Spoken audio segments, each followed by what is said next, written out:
Hello, everyone, and welcome back to TV for Real, where reality and scripted TV collide.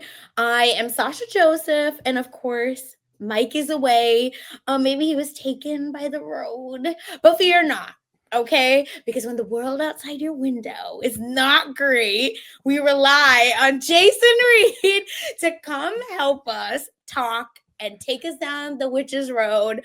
Welcome, Jason. We're talking Marvel again. Sasha, that our old intro brings me back the memories. We're here to talk Marvel. I was a little nervous after watching Agatha All Along when you decided to assemble a group of people together. I didn't know what was going to happen when I got here. I'm glad my soul has been taken. My life force is still with me. I don't know if it works differently on a StreamYard. Are you going to try and take all of our like internet data? Like what? How does it work digitally? I don't know. But I'm glad to be here talking Marvel with you again. It's like old times. I'm so happy to be here and talking Agatha.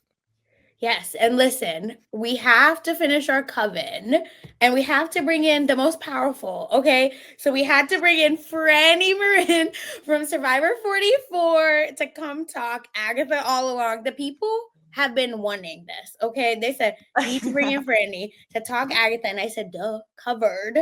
Here we are. So welcome, Frannie.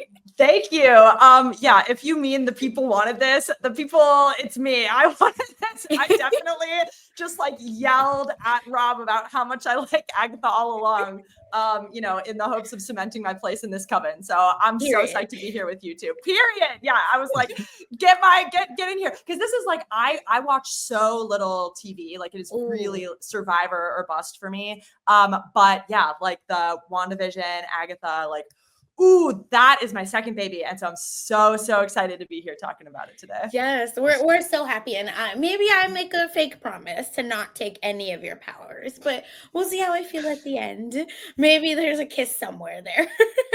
But listen, okay, Frannie, you started talking about this. Yes, so I'd love to hear from you and Jason. What drew you then as a non maybe scripted TV watcher, with this whole Wanda and Agatha? What's drawing you here? Yeah. So my like Marvel journey in general, I'll zoom out a little bit, started when it was announced that there was going to be this, the 2-part movie, this Avengers Infinity War and then Avengers Endgame. And I had not engaged with Marvel really at all before hearing about those movies. I think I had seen Thor Ragnarok, which like everybody saw. I was like, this is funny, but I just didn't get the lore. And I heard that this thing was coming, and I love that kind of stuff. I love when there's like a culmination with all these Easter eggs building up to something. I was like, I got to get involved in that. So I watched like every single Marvel movie, became like a huge fan in a very short period of time. And then, as everyone did, like died a happy death in the theater watching both of those movies. Take me back to that time. And then afterwards, Wanda was like my favorite character. Love the Scarlet Witch. Like she is such a badass. And so WandaVision was the perfect thing to get into to, be like a up-to-date current Marvel fan, especially during COVID. Like that was such a intense lockdown time. That was really a comfort show for me. And so, yeah. And I loved Catherine Hahn, loved Agatha. I was like, how could I not watch Agatha All Along? I've been like so excited for this. Oh, love that. Yes. And Jason, Jason is our resident comic book expert. Jason and I have been through some shit coverage. So, how are you feeling here? I'm feeling good. Sasha and I have covered Marvel shows. We've been through the highs of Loki, the lows of She-Hulk. So we've been through it all. I would say Invasion.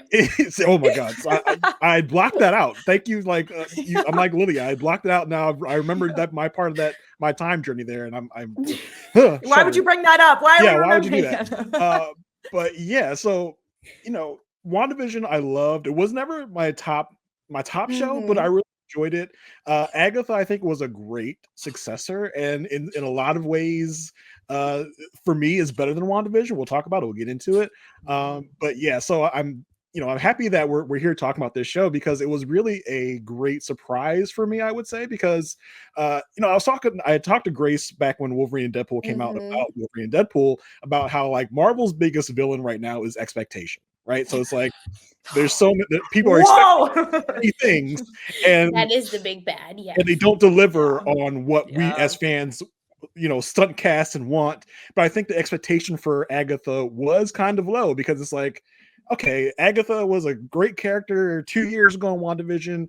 No one's been thinking a lot about it. So this kind of snuck up on us and came out and was like, oh shit, like this is good. Like this is some good stuff. And I think because expectations weren't super high, we could come in not expecting like a whole bunch and be pleasantly surprised with what we got.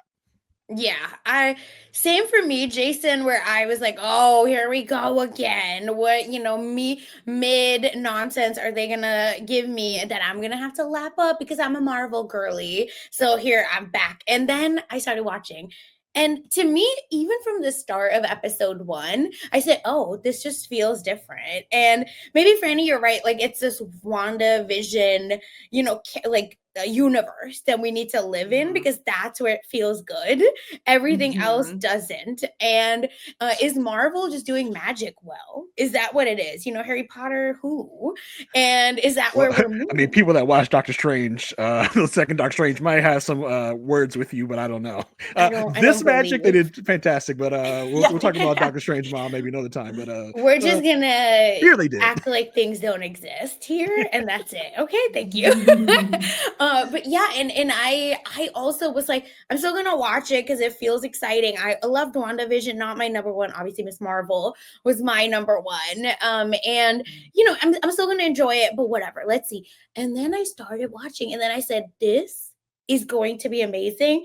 And I've watched it twice now, and it still kills me. Like, I am finding new stuff every single time, and storytelling is beautiful. The end, wild, because I don't understand. Yeah, What happened, teen?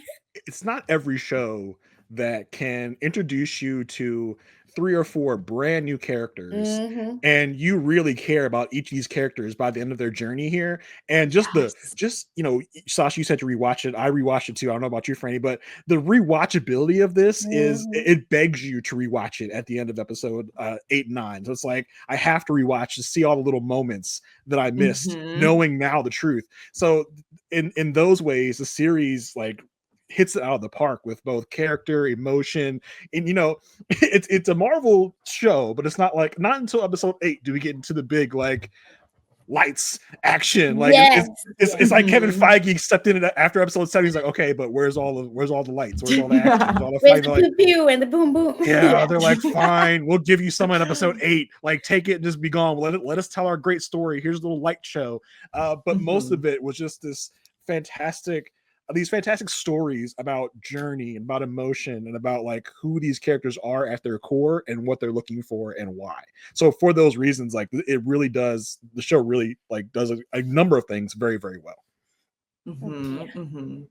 Love that. And Frannie, do you have any characters that you just fell in love with?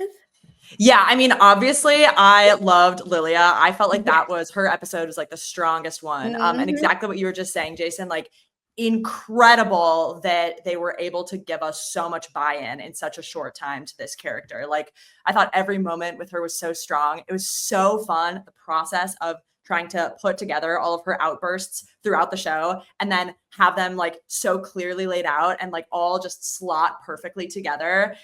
Oh, it was so satisfying. I loved it. Amazing.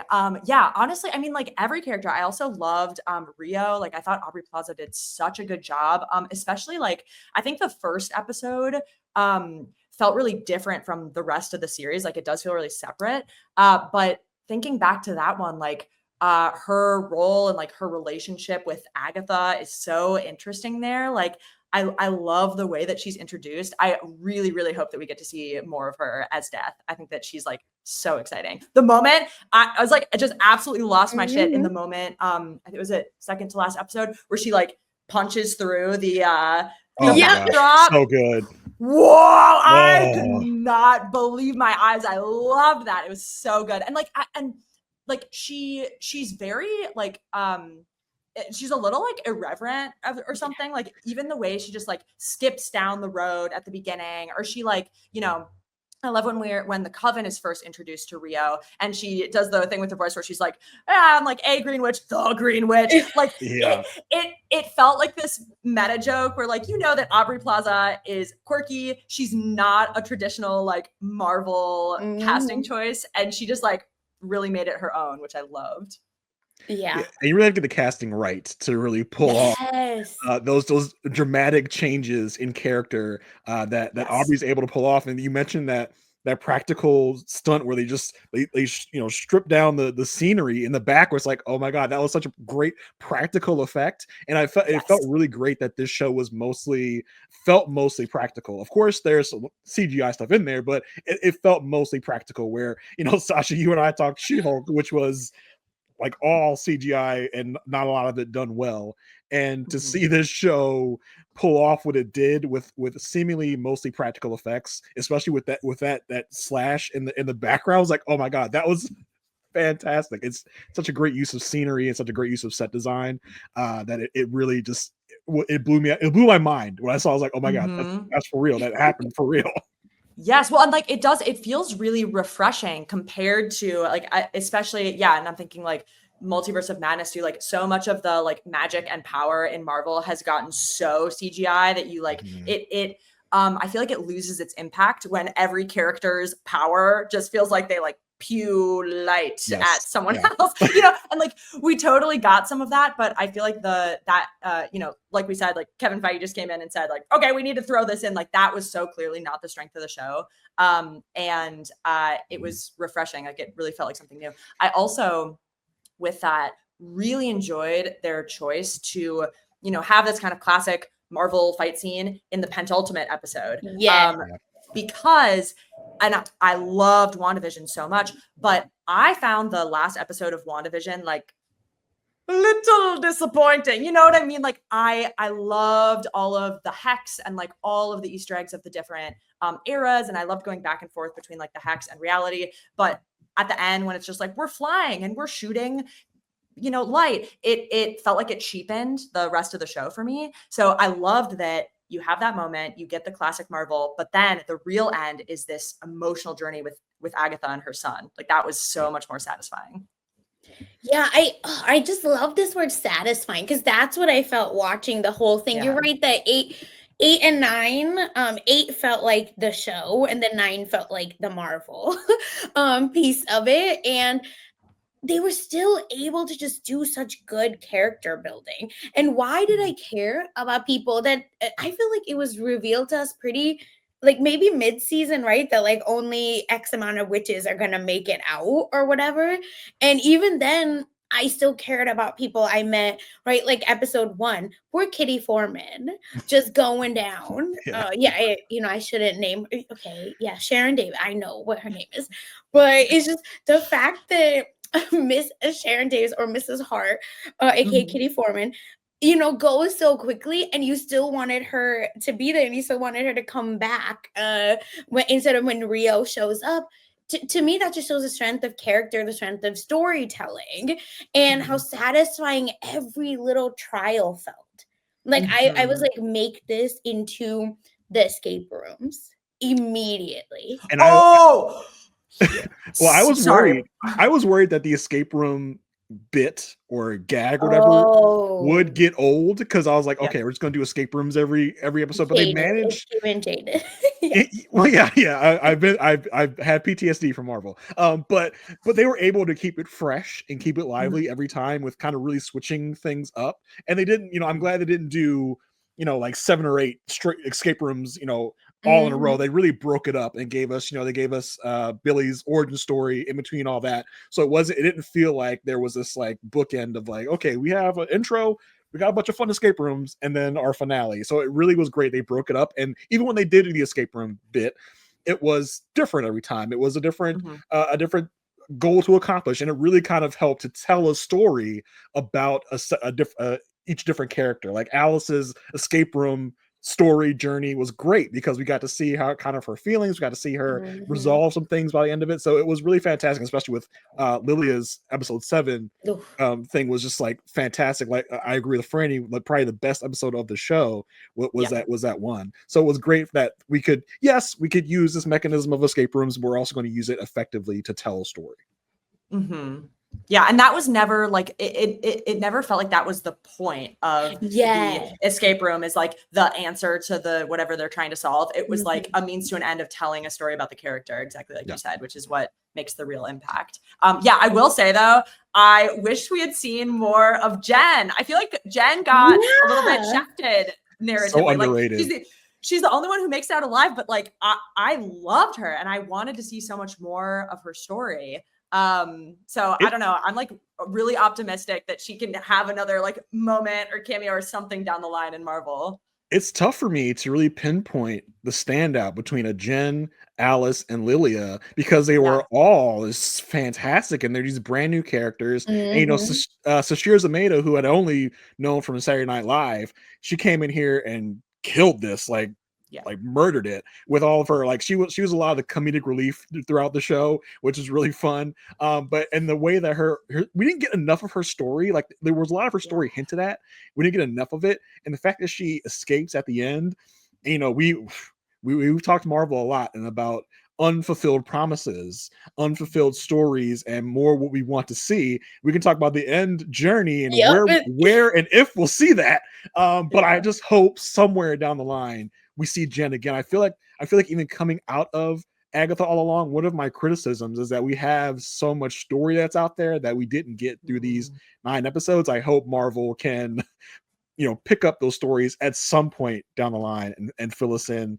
Because I mean, something that I'll highlight here, like Rio and Agatha's love story, I don't feel like we got enough of that at all. Not even barely a taste. We were so like teased with that. I was shocked that they didn't dive into it more. And I think that they maybe like weren't expecting people to get so excited about it. I don't know what the deal is. And I understand the value in not showing it, because I think the flip side, say they had really fully dived into Jen's story, fully dived into Agatha and Rio. We also still don't know how Agatha got the Darkhold. Insane. Excuse me. Like, how is that not resolved? But I think that there's a world where if they actually show all of those things, it is too jam-packed and the story doesn't feel as like concise or pointed. So I do think that it benefited from the kind of like streamlining. But yeah, please, I hope they follow up. Listen, Marvel, if you can promise me